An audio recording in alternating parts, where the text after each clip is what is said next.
Why do some people constantly doubt themselves while others seem to attract success like a magnet? The reason isn't talent or luck, it's how they think. If you don't learn to control your thoughts will end up controlling you. In this video, I'll show you how to turn your inner critic into an ally, and at the end, I'll share practical, life-changing techniques. And by the way, if you don't want to miss new talks about the power of mindset, hit that subscribe button. It's a habit that works in your favor. When I first heard the phrase, "we become what we think about most of the time," it didn't quite land with me. Back then, I was working at Sears, just a regular guy with a regular job, a sales associate, and I thought, that's some bookish philosophy, not real life. But as time went on, I started to notice something interesting. People around me, all with the same conditions, were getting completely different results. Some were growing, others were stuck, even though they were working just as hard. That's when I realized, it's not your environment that shapes you. It's the story you tell yourself on the inside. Have you ever caught yourself thinking, "I'm not smart enough, I'm not one of the lucky ones," or "things never work out for me"? These aren't just thoughts, they're roots, holding you to the ground when you could be flying. And if you still believe negative thoughts are just a mood, let me be blunt. They're a script you're living by every day. And you know what's worse? You didn't even write it. It was written by someone else. A parent, a teacher, a first boss, a random insult or failure. But here's the thing, you have the power to rewrite it. I've walked this road myself. At 25, I had nothing. No money, no future, no belief in myself. Just debt and a habit of complaining. And one day I caught myself thinking, if I keep going like this, I won't just be broke financially, I'll be broke spiritually. That's when I started looking for ways to change my thinking.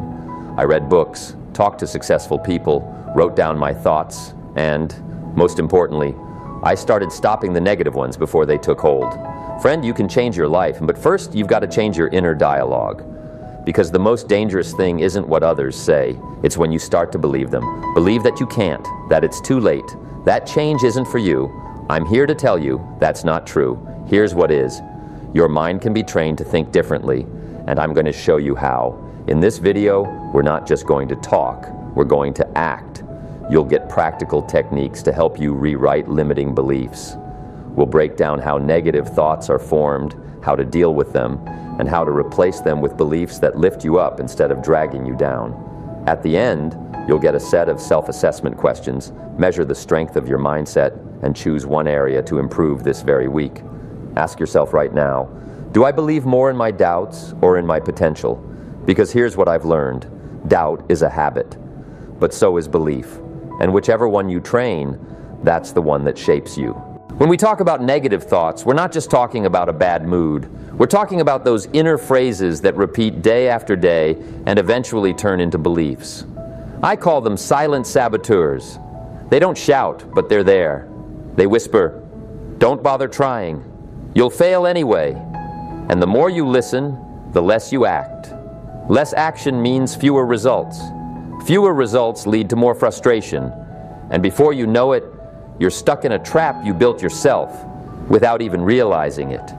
One of the first things I learned from my mentor was to ask questions. He said, "Jim, when you hear doubt in your mind, don't argue with it. Strip it bare. Ask it questions." For example, you hear, "I'm not smart enough to do this." Then ask, "Where did I get that from? Is it even true? Or is it just someone else's fear I've inherited?" Your mind is like a garden. If you're not planting something useful, weeds will grow by default.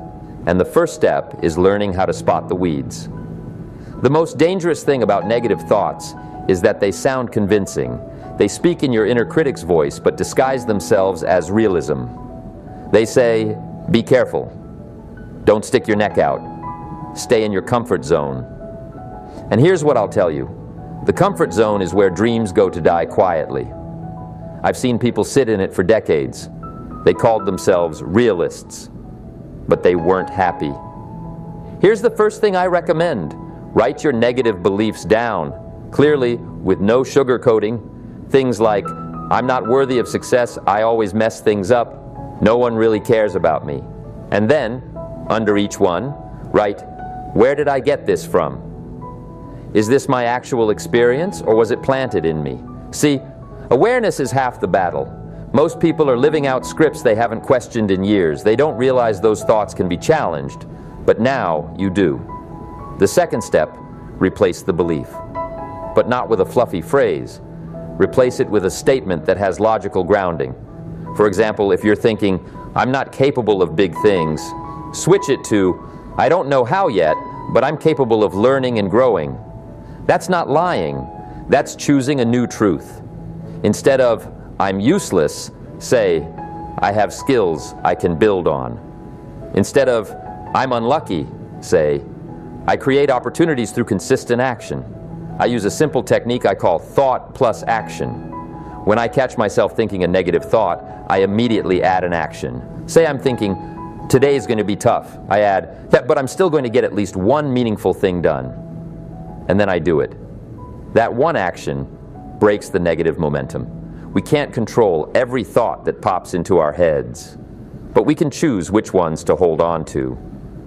One important point, don't confuse positive thinking with denying reality. Positive thinking isn't about wearing rose-colored glasses. It's about clearly seeing the facts and still choosing to believe in the power of action. When you look at a challenge and say, yeah, this is hard, but I'll get through it, that's strength.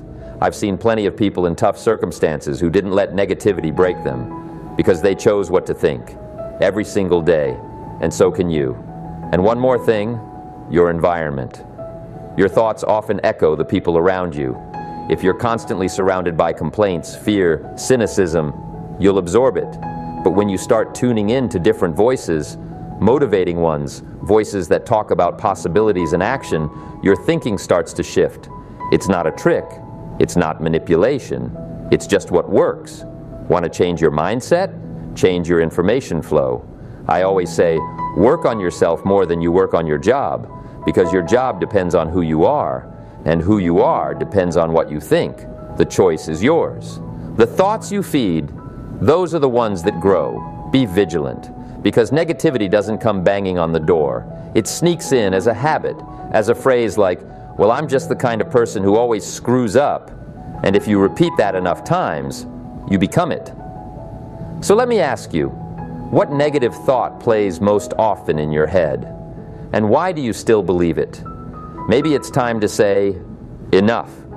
Maybe it's time to build a new reality without waiting for the world to change. You can start today. One new thought, one action, and the cycle breaks. When I say that everything starts with your mindset, it's not just a phrase, it's the key to everything. I've met wealthy people with poor thinking, and they lost it all. And I've seen people with empty pockets but deep inner confidence, and they built great things. Everything you have in the outer world is just a reflection of what's inside, and until you change the roots, the fruits won't change.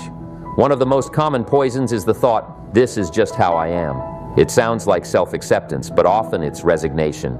It's a phrase that shuts down growth. Behind it hides, I can't change, I'm not capable, that's not for me. And I say, no, you're not just who you are. You are who you've made yourself to be. And you can recreate yourself. Just like I once rebuilt myself from a dreamless salesperson to a speaker with millions of listeners. Not because I was special, but because I changed what I believed about myself. And when the belief changed, the actions followed. Listen, we all have an internal script. It's a set of beliefs that runs automatically about what's allowed, what's possible, what's not for people like me. And most of that script was written in childhood. Someone said you weren't very smart. Someone mocked you. Someone told you, money isn't for people like us. And you believed it because you were young, because you trusted. But now it's time to take the pen in your own hands and rewrite it. Real transformation begins with identity. If you constantly think, I'm the kind of person who never finishes things, your actions will line up with that. Because the mind seeks consistency between your inner image and your behavior.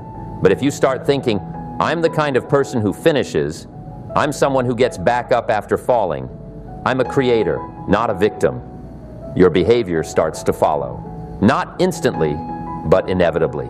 That's the power. Now let's talk practice. One technique that truly changed my path was consciously forming a new inner language. I began writing out the phrases I wanted to become part of my inner dialogue. Things like, I grow and learn every day, I deserve a fulfilling life, I have the power to influence my destiny. And I repeated them daily, not like magic spells, not with wishful thinking, but as a decision, as a commitment. And slowly, my mind began accepting those phrases as its own. It didn't happen overnight, but it happened. I changed the voice inside that used to hold me back. It became my ally. And here's the interesting part. The world around me started to change, too. People began treating me differently. Opportunities started appearing. But not because the world changed. Because I changed and started acting differently. Another crucial point is focus. Our minds are like radar. They're always scanning. And if you're tuned into negativity, into limits, that's what you'll find. If you keep asking, what's wrong?